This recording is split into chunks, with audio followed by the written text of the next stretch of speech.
Okay, I'm going to call the meeting of Middleton Common Council for Tuesday, September 19, 2017 to order. The first item is the roll call. Burke. Here. Olson. Here. Sullivan. Here. Here. Here. Ramsey. Here. Sharp. Here. Teal. Here. West is absent. Okay, so the first item on the agenda is convene into closed session. Closed session, I need a motion. So moved. Second. Any discussion? All those in favor say aye. Aye. Anyone opposed? So we are in closed session. Larry. Item on the agenda is comments from the citizen present, and it's limited to 3 minutes per speaker. Anybody who wants to speak?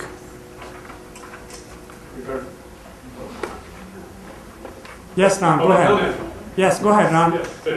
Speak. State your name, address, and then you have 3 minutes.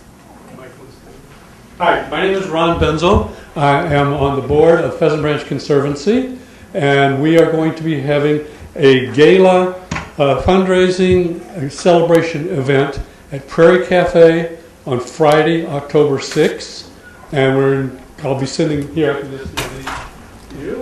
Thank you very much. Pass them around. And if you're a member of Pheasant Branch Conservancy, you probably got a postcard to this effect. So if you don't need it, just pass it on, and I'll pick it up when it gets on the other side over there.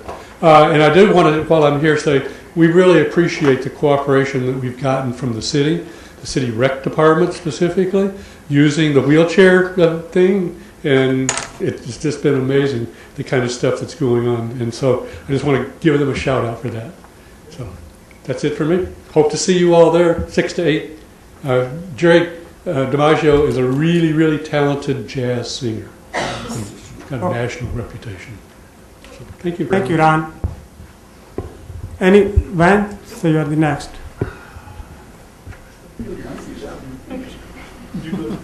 Good job too. Hi, Van Nutt, Middleton Chamber of Commerce. In your second closed session night, you're going to be talking about Downtown Plaza, and we're still very supportive of the concept.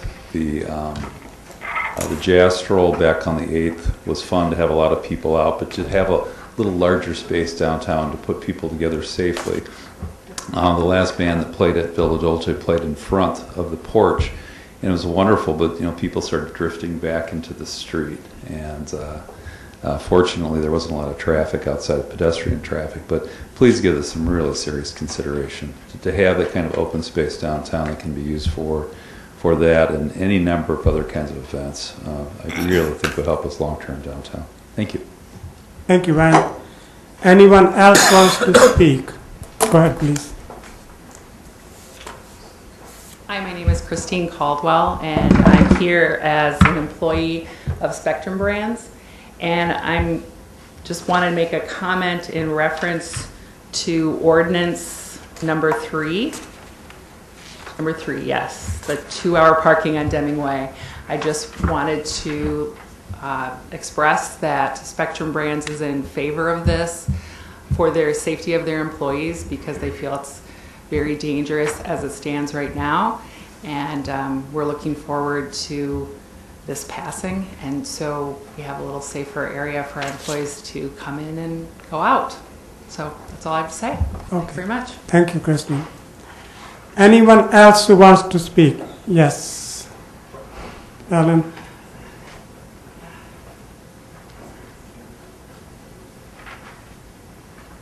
Alan Muirhead, 3029 Old Creek Road. Just a comment on the ordinance about prohibiting left turns into Old Creek from Century. A reminder that the License Ordinance Committee recommendation is to defer action on that until the completion of the Century Avenue traffic study, which is underway. We support that decision to defer. Thank you, Alan. Anyone else who might want to speak? Yes. Hi, my name is Tyson Hall, resident of Middleton since 1982. Born and raised here. Been here for quite a while. I work here now as well. My concerns with the plaza that the city of Middleton is being pitched to them from the Terrence Wall development About 3 or 4 months ago, I was in here, shot an email to all the council members to let you guys know that you should really shop your appraisal bid around. You're going to be overpaying. You ended up overpaying. You ended up overpaying by approximately $5,000. Work was done. You've got sufficient amount of opportunities to bid from contractors, but a lot of them turned you down. The reason they turned you down is that Terrence Wall is a source of income for those appraisers. I have the same license, the highest certification as all those other appraisers. I don't have a problem appraising for anybody. I'm not beholden to anybody. We're plenty busy. The honesty has gotten us a long way. You were charged $9,000 for appraisals that a residential appraiser could have done for $2,000. I could have done those for $5,000, would have been tickled pink. Here's the appraisals you got in 40 pages. Here's the appraisals we provide, 100, 200 pages. Far more in depth, not nearly as in depth. You have Gregory Hicks, who's an eminent domain appraiser. He specializes in land taking for communities and individuals losing land for highway developments, transmission control, those types of things. You basically have a diesel mechanic doing a mechanic's job of a smaller vehicle. You've got somebody that's way qualified but doesn't have the expertise. I'm licensed to do residential appraisal. I don't because it's not my expertise. You've got USPAP compliance appraisals. They were stated they're USPAP compliant. These are appraisals that would meet the regulations for what he stated these comply with. These are not what you paid for. They're not USPAP compliant appraisals. He can lose his license for the information that he was given. I'm getting nothing from this other than informing you. You're getting taken. And it's going to continue on with the land development. I think the plaza is a great idea. I think it's great to be nice down there. I don't want to see you overpay. Terrence Wall agreed to a $1.3 million purchase price with $450,000 for the building he owns and $850,000 option price for the adjacent 3 parcels. He's not doing that development because the soil does not support the load capacity he needs for a high density development. He's looking to recoup his losses or cover his losses. Great pitch, give it to the city for a plaza. Terrence came up with the idea for a plaza, not the council members, not the city. He's asking $1.3 million. You got an appraisal for $1,087,500. It's assessed for $896,000. Paul Musser's a phenomenal assessor. I've gone head to head with him for 3 years, and he's probably in the top 5% for assessors in the state of Wisconsin. He knows his stuff. That's why the town of Verona, city of Verona, Brooklyn has him as their assessor too. He's phenomenal at what he does. He's saying $896. You hired a third-party, independent, unbiased appraiser who's certainly qualified, but he's not competent. And he said $1,087,000. Paying anything more than that, you're getting taken advantage of. Please hire competent appraisers. Please give us a call. I will do it as a good deed for the city of Middleton. I just don't want to see you guys get taken advantage of. Tyson Hall, Masters Hall Appraisal, look us up, take a look. I won't charge you for the services. I just don't want to see you get taken advantage of. Thank you, Tyson. Thank you. Anyone else who may want to speak? Okay, I'm going to close that part of the session, and then we go to it's beyond 7:35, we go to the first public hearing, which is for a Quick Trip Incorporated. Quick Trip is requesting Class A fermented malt beverage and Class A cider licenses, and it's located at 2 locations, 7508 on Century Avenue and 6519 on Century Avenue. Anybody who wants to speak either in favor or against of this? Anybody who wants to speak? Okay, I'm going to close this hearing and we move on to the next part, which is the approval of the consent agenda. Move approval. Need a second? Second. Okay, There's 2 items, though, that need to be addressed within the consent agenda. One is, if I can find it. number 5 and 6. Number 6. Number 6, As approved by yes. finance. Correct. Okay, should we take these out then? Take Do you 6 want to take off. them individual or do you want to take 6 out? 6 needs to come out. And there was Okay. a second one, Mike? No, I was mistaken, just one. You had some problem with number 5 as well, did you not? No, Are you proving $700 or $1,200? it says $700 Okay. in my comments on the agenda. I move approval for 1 through 5. Second. Okay. Okay, I'm going to call the question. All those in favor say aye. Anyone opposed? So the motion passes. Now you want to make the motion for number 6. Approval of number 6 as approved by finance, which was essentially taking out the paragraph on indemnification. Okay, need a second? Second. Any discussion? Okay, all those in favor say aye. Aye. Anyone opposed? So the motion passes. So the next one is the proclamation, which I'm going to read.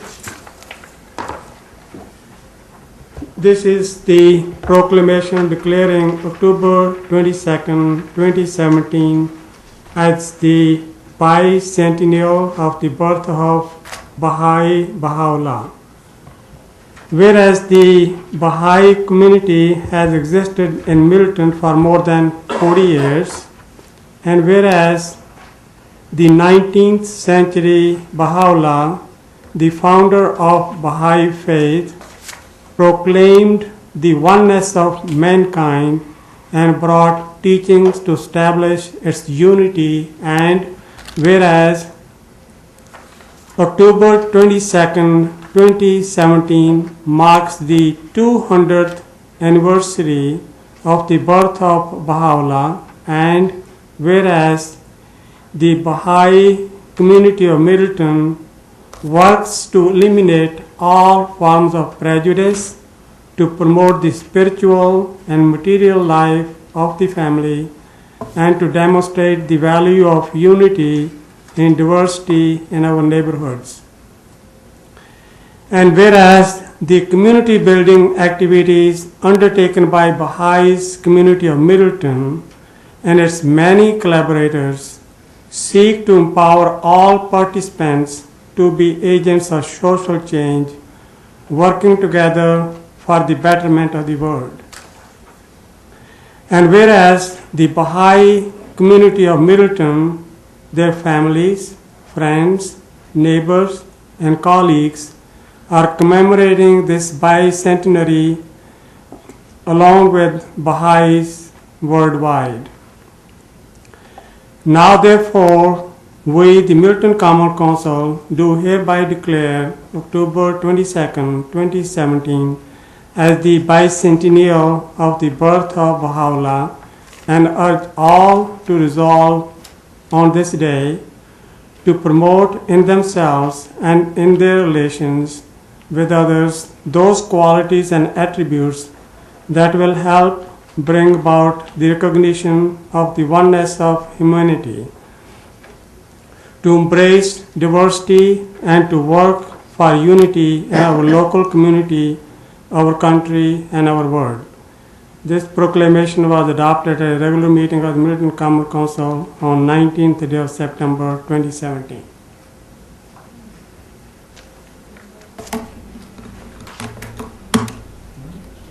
I'll move approval of the proclamation. Second. Any questions? Okay, then I call the question. All those in favor say aye. Aye. Anyone opposed? So the motion passes. So I'm going to go in the front and there are some eyes here. So you guys want to come forward here?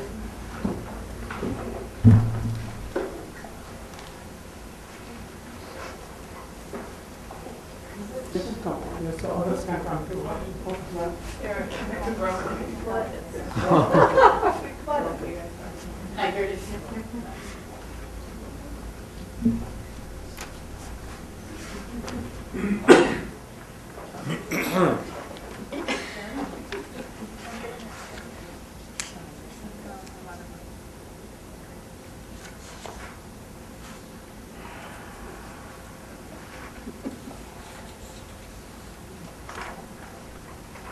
That's it, right?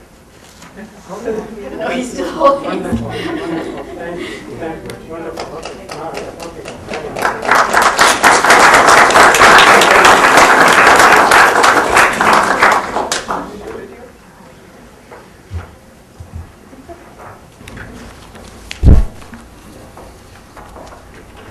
Okay, so the next item on the agenda is the award of bid, quotes, and professional services. The first one is proposal from the payroll company to act as a payroll provider for the city.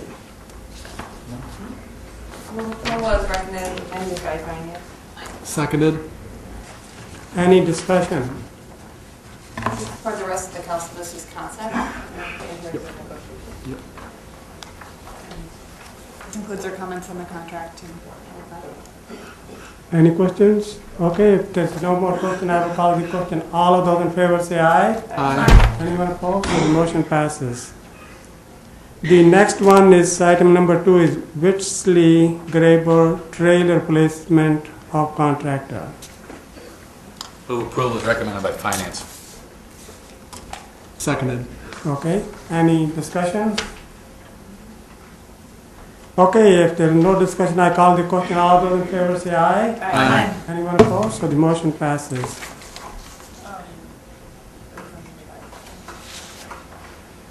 So the next one is licenses. It's by CP Roberts LLC, Penca. They are requesting Class B fermented malt beverage and Class B intoxicating liquor license. Before anybody moves that, they've requested to withdraw the application. They don't need a liquor license at this time. Okay. So somebody, do we need to make a motion or just, what do we need to No, do? we just learned of that today. They just sent Lori an email earlier today. Okay. So is it that they don't need it at this time, or that they're not seeking a liquor license? Those were their words, but you could probably infer from that that they are not going to locate here. They are not going to locate here. Well, we'll move on to the ordinances. So this says there's a first reading. Final action may be taken upon approval of motion to suspend rules under section 107 Middleton General Ordinances. The first one is the ordinance to amend the zoning of planned development district specific implementation plan approved zone to the planned development district general implementation plan approved zone for lands included within Middleton Center. This is phase 2. Aline, you want to explain it? This is actually, This is actually the change that was approved in concept earlier this year, and it's for the overall GIP. It takes 19,130 square feet of office and turns it into 14 apartments and allows up to 305 restaurant seats versus 110 seats. Larry's prepared the ordinance to adopt this, and there's a provision in here that it's not approving the building locations of phase 3 yet. There's an issue that we're trying to work out on that. It might have to shift slightly, but otherwise this incorporates what we've been working on for about 4 or 5 months this year. Okay, need a motion. I'll move approval. We need a second. I'll second. Okay, any discussion? Finance committee already had quite a bit of it, so. Just to clarify too, this is not a first reading item. It doesn't have to go through that process. Okay, if there are no more questions, I call the question. All of those in favor say aye. Aye. Anyone opposed? So the motion passes. So the second one is the ordinance to amend section 1510(1) to prohibit left turn on Century Avenue onto Old Creek Road. And I think the motion was by the LNO is to defer. I would move to defer as recommended by LNO. Second. Okay, any discussion? Okay, I call the question. All of those in favor say aye. Aye. Anyone opposed? So the motion passes. So the next one is the ordinance to amend section 1504-4C to create 2-hour parking on Deming Way, LNO. Move to approve as recommended by LNO. Second. Any discussion? I just wanted to state that we had a lot of conversation in Illinois about this, and specifically because there's a school across the street from this. It's one of the considerations we took into mind. So it's not just 2-hour parking on that street.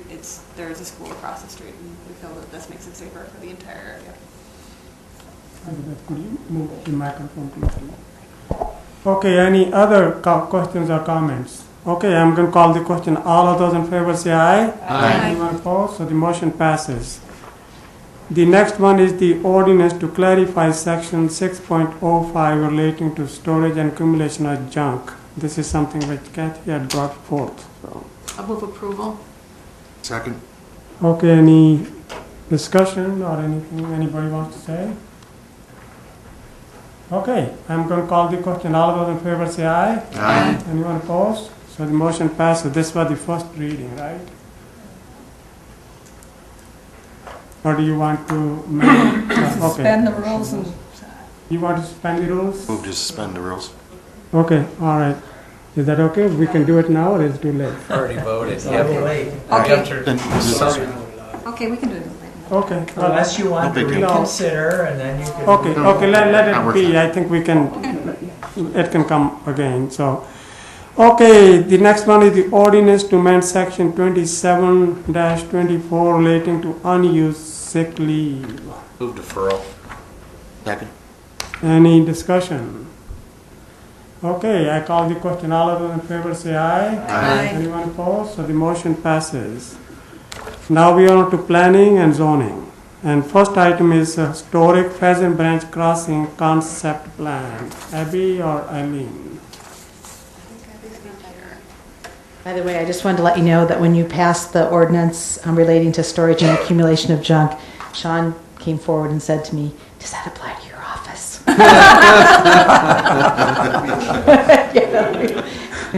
Anyway, this. Well, that's good. That's for the first reading. I'm cleaning it on Friday. So the historic Pheasant Branch Crossing Plan has been worked on. Of course, it was first adopted a couple years ago. This has been one of the things we wanted to do to try to guide either redevelopment or additions in the area, kind of celebrating the area. There's 4 or 5 historic structures, and just recognizing the special place that the history of Middleton has there. Wonderful. Need a motion? I'll move approval. Need a second? Second. Okay, any questions or discussion? Yeah, and I just wanted to make sure that we had some great comments from our citizens, and please, I really enjoyed reading them actually, so please make sure to include them in the draft as you move forward. Okay. Thank you. Good, thank you, Elizabeth. Okay, if there are no more questions, I call the question. All of those in favor say aye. Aye. Anyone opposed? So the motion passes. Now there's a revised general implementation plan for Middleton Center, 7507 Hubbard and 1818 Parliamentary Street, and then Elmwood and Terrace. You want to say anything, Eileen, before we make a motion? And I'm just here for questions. I thought I'd stay up here since the next 5 or. Okay, so I need a motion, please.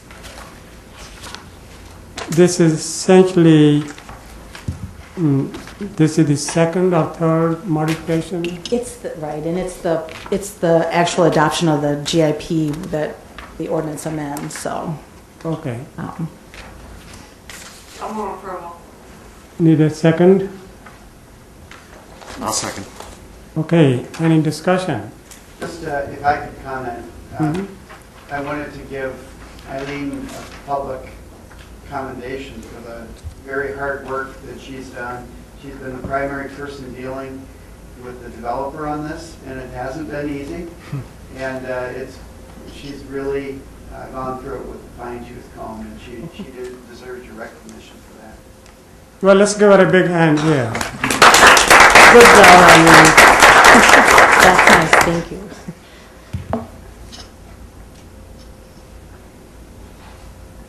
So, did somebody make a motion? I did. Oh, okay, Yeah, so motion, second. there's no more discussion, then I call the question. All of those in favor say aye.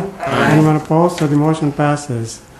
The third one is the Middleton Center Parking Management Plan, which has been gone over multiple times, It so. does. Do you want me just to say one quick thing about it? Yeah, well, best to stay there, they- so. Okay, well, the developer has worked hard on this, and they've incorporated all the requirements of the Plan Commission and the council previously. Larry's reviewed it, and one of the things we didn't talk about earlier at the finance is, although the parking management doesn't include it, the TIF agreement does, that there's a provision that the city will be allowed to have, at their discretion, one evaluation of the parking sufficiency and efficiency for each phase, paid for by the developer, and they agreed to that, so that we have the chance to evaluate how the shared parking is working. So. And I think that is a good thing, because we don't want too much of it, but we also don't want too little of it. Right, right. Okay, so I need a motion to approve. I'll move approval. Okay, I need a second. Seconded. Okay, any discussion? Okay, if there's no more discussion, I'm going to call the question. All of those in favor say aye. Aye. Anyone opposed? So the motion passes. So the next one is the specific implementation plan modification, Middleton Center Phase 2. And this is the one that should be approved subject to the satisfaction of the planning and engineering recommendations. Again, that's typical when you have a couple buildings that are, there's a lot of details, and we're going over all those. From what I remember, it has 38 conditions or something, so I don't know how many are already. And they've submitted things last week and this week that help address that, but we just wanted to have that provision so that right up until the time that they get their building permit, we can ensure that everything that was previously a condition is met. Okay. Well, knowing that, I need a motion now. I'll move approval based on the requirements of the Plan Commission, Plan Department. Okay. Second. I will second.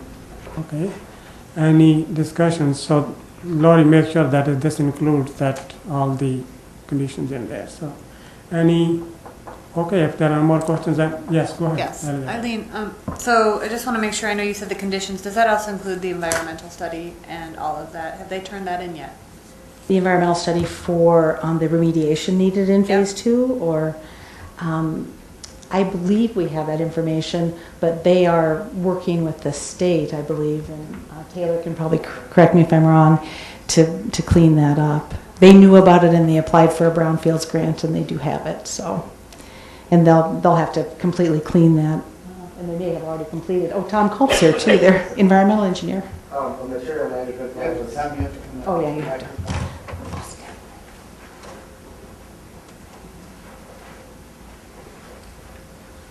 Please state your name and.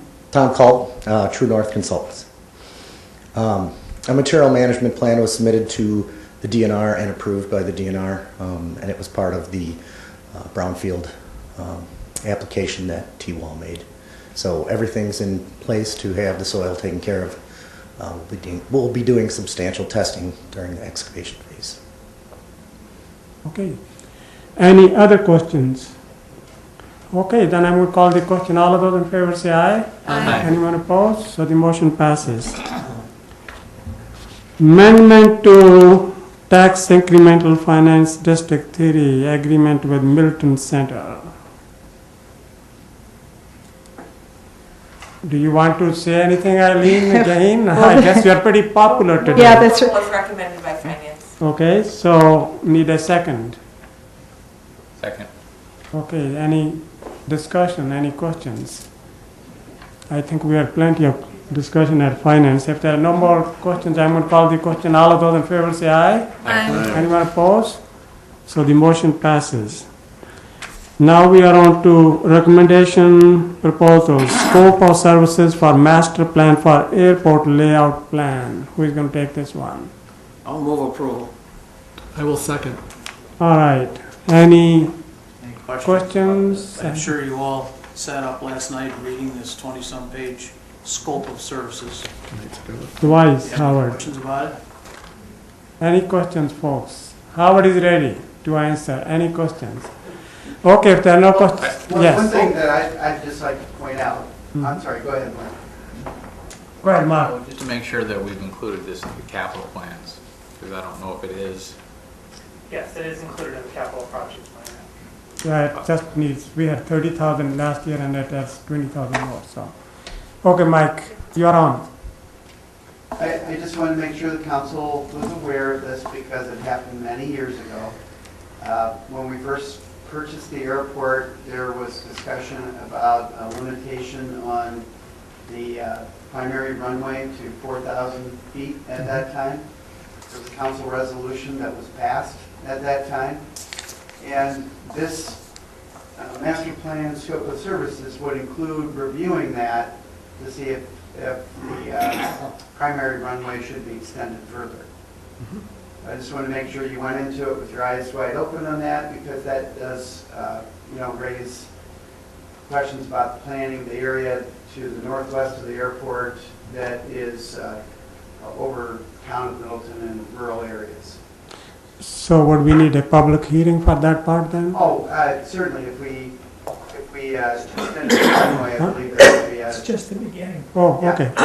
This is just the beginning of a study, reviewing all of that. Okay. The master plan of the airport, there'll be a lot of other steps along the way. But Okay. I wanted your eyes to be wide open going into the process, that's all. Thank you. So does anybody have any concerns about what Mike has said? Okay, if there are no more questions or concerns, I'm going to call the question. All of those in favor say aye. Aye. Anyone opposed? So the motion passes. Now we are on to the resolutions, the easy thing here. 2017-34, requesting exemption from the Dane County Library tax. Move approval is recommended by finance. Second.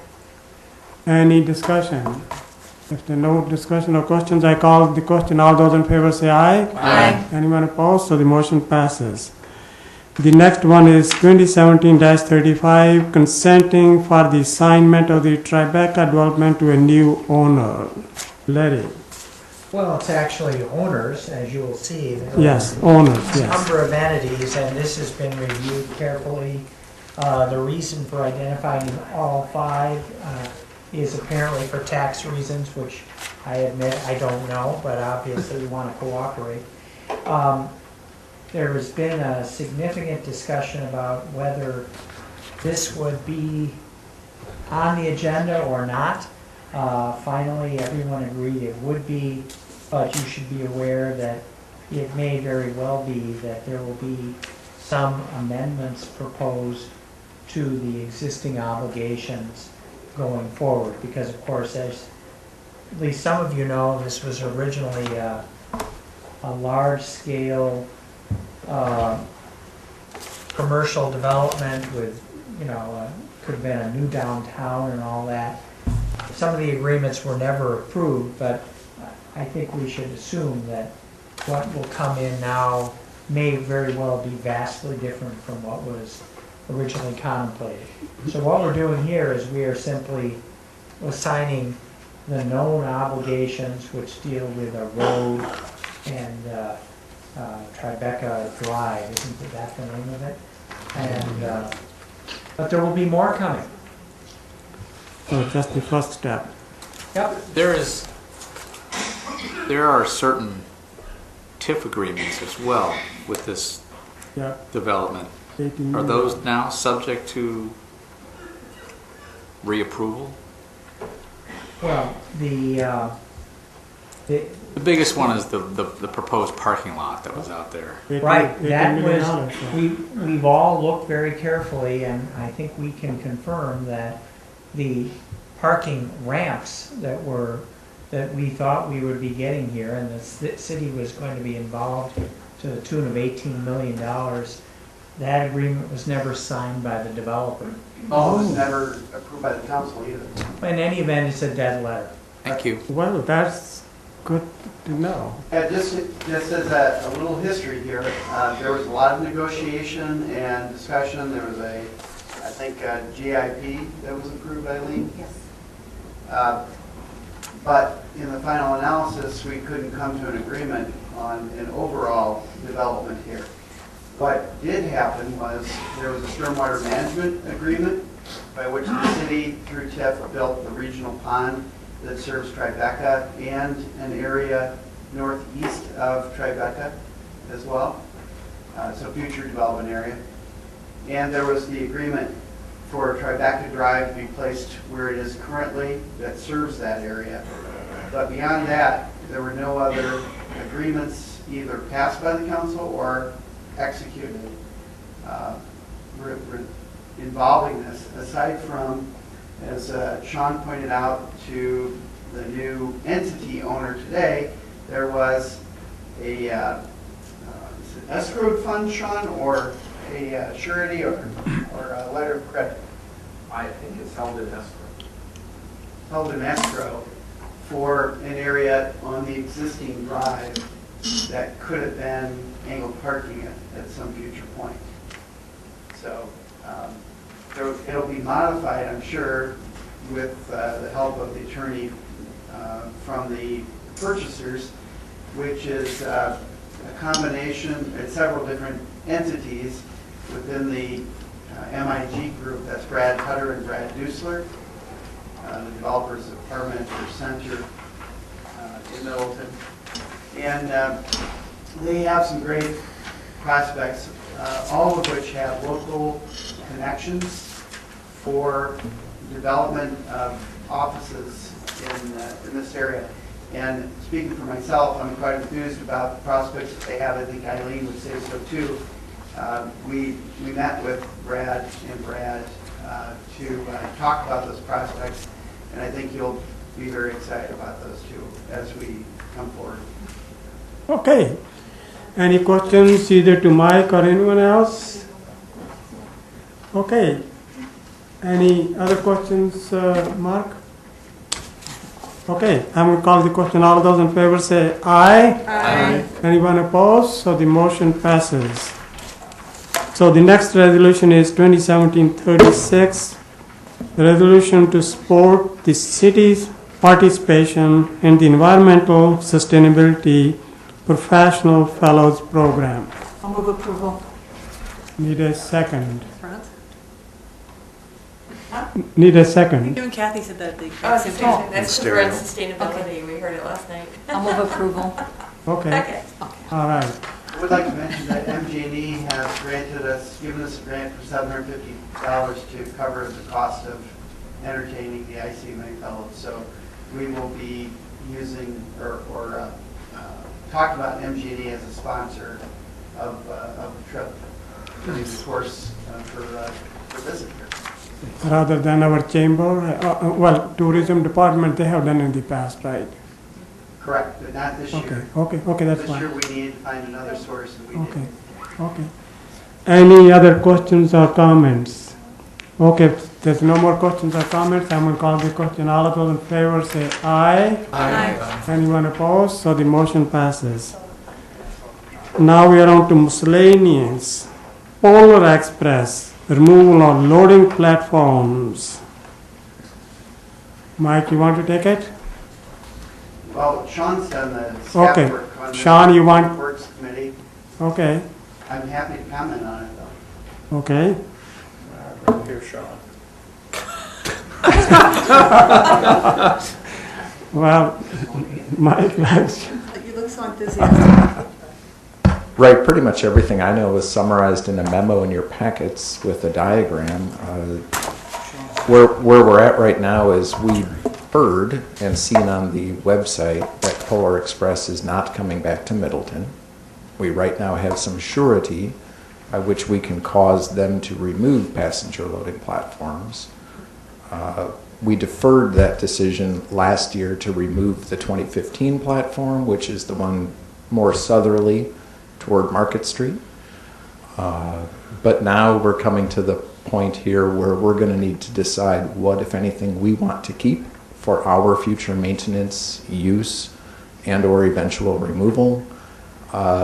Because once, in the next month and a half here, that surety will go away, and then we're on our own. So this is just a question of the council as to what do we want to do with this. So could they possibly come back next year again and we are going to put it back, or maybe are there other uses for it you can think of? Well, its only practical use would be for loading and unloading passenger trains. That's what it's built for, and that's where it's built. Part of what I discussed with the Public Works Committee was we've got 2 passenger loading platforms on this one rail spur, one of which, the more southerly one, I think is more convenient to public parking. We're about to build a public parking lot right there. The street parking is accessible to a train loading platform in that area. The further north one is wider and nicer to use from that perspective. It ran into some issues in 2014 when there was a similar platform in about that same spot where trains were parking across the bike path. People didn't care for that very much. Use of that passenger loading platform really is most accessible from the west parking lot of Esser Place, which is not public property. And some of the ballast fill slope that they put in on the east side of that passenger loading platform is starting to slide down. It's steeper than had been intended or approved, and covering up part of a drainage grate in a ditch in that area. Did Polar Express use both of those? I'm sorry? Did Polar Express use both of those? They did in different years. So in 2015, they used the more southerly one, but then, for their event space, they could no longer lease the land that is now Market West Apartments, and so asked us if they could build the northerly one again. So, correct me if I'm wrong, I just heard you say the 2015 one, which is the southerly one, is the more useful one, but in worse repair? I think it's more convenient for public access, the southerly one, but it's narrower than the northerly one. So from that perspective, it's nicer to use the northerly one, but it's more difficult to use because there's no public parking near it. I have looked at both of them and they're both in good shape. One is newer, of course, than the other one. So. Right, I would agree they're both in good shape. Mm-hmm. Yes, John. When this was presented to the Public Works Committee, what we were looking at is the surety bond allows us to force them to take these out instead of having this now become a maintenance issue and liability issue for the city. So we recommended that we execute those pieces of paper and say that they should remove them. Now, I know Mike made comments that sometime in the future we could have a passenger train be here. There's no bird in the hand for that, though. And if we did, we might want to think differently about how that passenger train platform looks like. So it might be that we'd still have to make renovations to that platform if we kept it. So what we were talking about in Public Works is just get rid of it, not have a headache for our staff, not have the liability for our city. And if something happens, we'll revisit that issue. But to have that as a burden to the city, even if it's in good shape, doesn't make sense if it's just going to stay there. Well, I'd like to see them stay because tourism, they've been talking about a major event that may be coming, and it would be nice to have these if that's what they're going to be using. So, and we know about these events? Well, we have a prospect for bringing a significant event to the city. We can't comment on it just yet, but it's possible, like it is with other major events, that excursion rail could be used for it. And, commuter rail, yeah, maybe it's a long-term thing, until there's federal funding. But those platforms are in good shape. They are not a burden to our city. Sean's even said they've got probably 20 years useful life. So there's a cost that was put into that, And to tear it out after just 2 or 3 years just seems like a huge waste of a resource that could be used over the next 20 years. We don't know that it will, for sure, but there are prospects that could transpire. Any other questions? For both platforms? I think so. It's speculation, for the most part. We don't have any actual user at this time, but we had the interest crop up every 2 or 3 years. The county was interested at one time. The real holdup is that Wisconsin Southern Railroad, or whatever their actual name is now, has the primary use of the rail for freight. And your guess is as good as mine, how long freight will continue to dominate that rail line, and if it will, for the foreseeable future. But there are other prospects. Brian Van Wall has talked to us about new technology that is battery-based for rail cars that might work better for commuter rail at a lower cost. And when this was designed, it was Brian's inspiration for the city to build this rail spur for the long-term vision of potential commuter rail. And Brian's a visionary.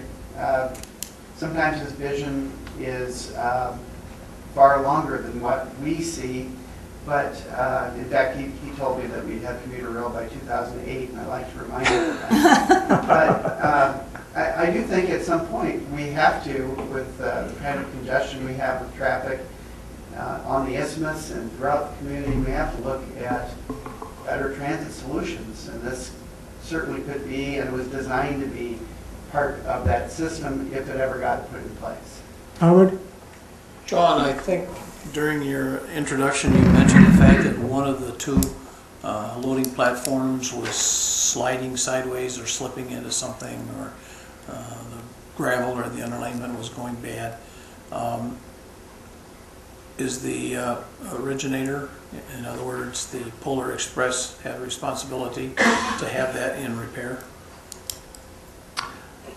Well, not in the long term, certainly. I know before we lose their bond, which we... There's really limited opportunity. At the elevation it is, it's only a certain distance away from the ditch, the old ditch line, and that storm sewer structure. And we knew going in that was going to be a design issue. Rather than work through the design issue, because as Polar Express operated, they were always a couple of weeks short of where they needed to be, they just built it steeper than it was intended to be. And literally the next day opened the operation up. But there isn't a good opportunity to go back and retool that. We can't raise the ditch, we can't raise the manhole, we can't move the tracks over. So in your opinion, there's no reason to try to do something with this problem? It would be extremely difficult to retrofit at this point. And that's the northern part, which they built in 2016, right? It's the part north of the bike path. Okay. So Right. would that make it unusable possibly? Over time, that's probably the first thing we'll notice is just maintenance, keeping stone off of that storm grate to keep drainage from that area going into the storm sewer. The asphalt, I think, is in good shape. I think the ballast itself is relatively stable. It's steeper than it should be, and it has some of it already in 1 year slid down. I'm just wondering if we have the opportunity, because as soon as the time lapses on the surety bond, or whatever it is, we're going to lose the opportunity to have funding to do that, and it would fall on the residents in a project. And in your opinion, if that's okay, fine, I'll go with that. But if you think there's an opportunity to fix that, so that in the next few years, if there are other opportunities to use those loading platforms, that it works, I'd rather see that done. Yes, Mike. Yeah, it'd be tough. Okay. Larry, I have a question for you. On a payment bond such as this, can it be used in a partial manner, not necessarily whole? As long as it's used for quote-unquote removal of temporary platforms, yes. So if there's That's a what it's portion, for. if there's a portion that's problematic, why not just remove the portion that's problematic as opposed to Yep. the entirety of the paths? Or we could remove the northern one and keep the southern one. I mean, you think we will use both of them? Well, I think Sean's saying a portion of the Oh, northern okay. one is a problem. Correct me if I'm wrong, Sean. It's a part that's it's north of the bike path, but relatively close to the bike path. So I think at that point, you're probably, from a use perspective, taking out the northern one. Otherwise, it's disconnected from any access. So if you took out the northern one altogether, forget it, leave the one in there. That still gives you 600 feet to load 600 a feet should be able to load. Yeah, and load a the train. southern one, it makes more sense to keep anyway because it's adjacent to public parking and to Market Street where people can get access more likely. Not easy access to the northern piece because it's No. Right. Okay, looks like we have the consensus. If somebody wants to make a motion to keep one and remove the other? I'll move we take away the north and keep the south. Second. Okay, discussion. We're not Okay. talking about the Civil War here. No, that we already won. Okay, all those in Apparently. favor say aye. I heard. Anyone opposed? So there we have it. And the next one is My great-great-grand. council's interest in polling resident questions, city administrator. Right, we used the Service Polco this year to do the budget survey, and I sent out to you the word-by-word results so that you could get that. One thing I wanted to mention, I just learned today from Pat Cannon. Oh, he's still back there sleeping in the back. Pat is the former city administrator in Sun Prairie, and he now works for the private sector.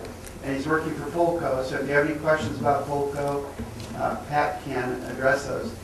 But what I learned today is for folks who did not register their address or their email, then they showed up as non-registered voters.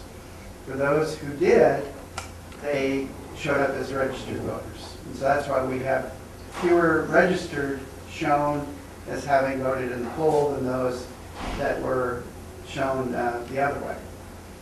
But I want to mention that to you. I think the polling helps us to identify by demographic areas, by district or ward, what people are thinking about issues. And so when we have contentious issues, there's potential for us to use this, and that's why I put this on the agenda. Other communities have used it. Dane County is using Polco on a regular basis, so if you subscribe to Polco, you're now answering Dane County questions that Paul Nelson can deal with in his capacity as a supervisor. But other municipalities around this area are doing it as well. Polco is now a Middleton-based company. They're located where the Veterans Health Administration is, and their offices overlooking Esser Pond. So the reason I put this on the agenda was to see if there are question topics that you would like to follow up on, either from the budget or from other issues around town. I just would have liked to see more responses. There were only 94 registered voters. Total response was 297. There's probably more than that, though, because like Okay. yourself, Yes. May have come as you wouldn't a... have shown up as a registered Yes. voter, is what I'm trying Yes. to say. Yes. I didn't think of any other questions that I specifically had off the top of my head. I mean, I have issues, but I talked to my own constituents about that. What I did find, I found a report that listed every single ward and ward for City of Springfield, and so hard to read. Is it possible to just get my wards to print out a report that is more focused? You're gonna give it to me? Do you understand what I'm meaning with that?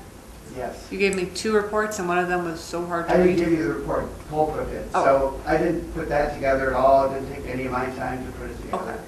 But I can certainly see if we can get it segregated. By the time we got down to my wards, I'd forgotten what the question was. And I actually agree with it. It needs to be simplified. It just, I went through all of the pages and... Answer questions?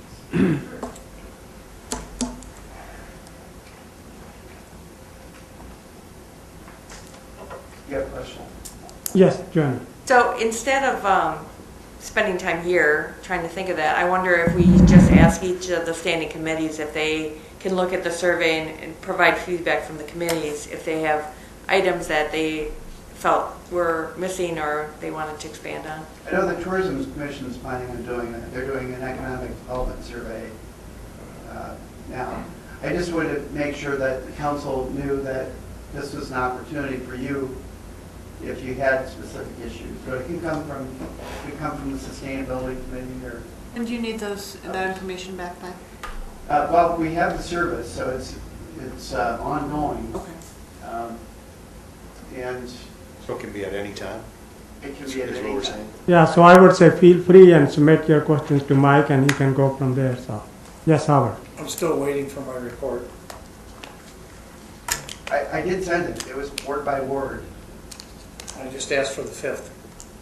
Did you read my note? You were taking fifth? Yes, well. You said you could put out a report by ward, so I said, okay. It would. Give me the It was 5th word by ward. word. Give me the 5th ward. It's the 5th district. All right, 5th district. Mike, please give it to Howard. Just real quick. Yes.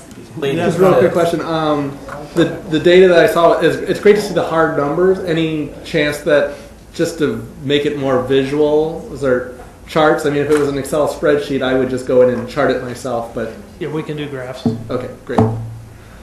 I think I would like that too. That makes it so much easier. You can, yeah. Yes. Thank you, Pat. Anything else which you want to say, Pat? You got the mic now. No, it's okay. Okay. Yes, Howard. I spent an hour on the phone with the owners of the company, a month ago, and talking about technical issues more than, what questions could you ask, because that's an open-ended question. I was impressed with the company and their forethought and their foresight into how to go about doing this type of polling. It relies on people signing on, creating a user ID, a logon ID, and a password, which goes along with the hundreds of others that we all have. And hopefully you will remember at some point in time. But I did make a number of suggestions to them about how to do some of the things I think you were talking about to clean up the presentation portion of that program. And they said they would be doing that. So they're willing to listen to comments that you may have about, improvements to that particular program. So you can call these guys and get them on the phone. I just dial a number and I got a whole one of them and talk away. So it does have some interesting opportunities for us. One suggestion that was made was that it connect up with the school district, because the school district has need of much information, as you can well imagine. So they said they were going to do that too. So I think you'll see some changes coming at it in the very near future. They seem to be very willing to make changes. Yeah, Nick is a nice guy, great guy, of course, Pat too. So. It's a very young, energetic company, Yes. and I know they want to. Be in They had a Middleton. business plan contest last year, and they're starting to get a reception all over the country from their work. We actually did our own survey, office survey that we did up in Two Rivers. We actually asked everybody to rate us and give us constructive criticism on exactly. We're a startup company, and this is the only way we're going to learn is to reach out to your customers and find out what you liked, what you didn't like. So whatever feedback you have, please feel free to send it to us. The two gentlemen who started this company are extremely intelligent individuals. They both are actually in the Cyber Command Unit for the United States Air Force Reserves. So they really have an idea what they're doing, a lot better than me. I'm just kind of helping them along here. Thank you. We do specialize in just municipal government, which, as Howard taught us, didn't necessarily include school districts, but now they're hopefully looking. I don't want to keep you too late. I do have a question, though. Yes, go ahead. So do you guys, and you may not know the answer to this, you could just get back to me later. Do you guys do sort of PDSA if we wanted to follow up with our, Plan, Do, Study, Act, like 5 question surveys for our constituents to sort of follow up every month and sort of that type of thing? Yes. Okay. once you're enrolled, we can continue to send out, they have what's called pulse questions, Yep. which we can send out on a regular basis, such as, how do you rate this or this, and you can send it out whatever periodically you want, monthly, quarterly, however. But yeah, you can still do that, and then you can also, what we found up in in Two Rivers where we did some work was we actually started generating questions out to the individuals. We did a series of questions. We did 50-some questions over a 4-week period and got over 6,000 responses in that short period of time. Wow. Thank you. Any other questions for Pat or Polko? Okay, well, we are going to move on to the next item, which is to convene into closed session. I need a motion.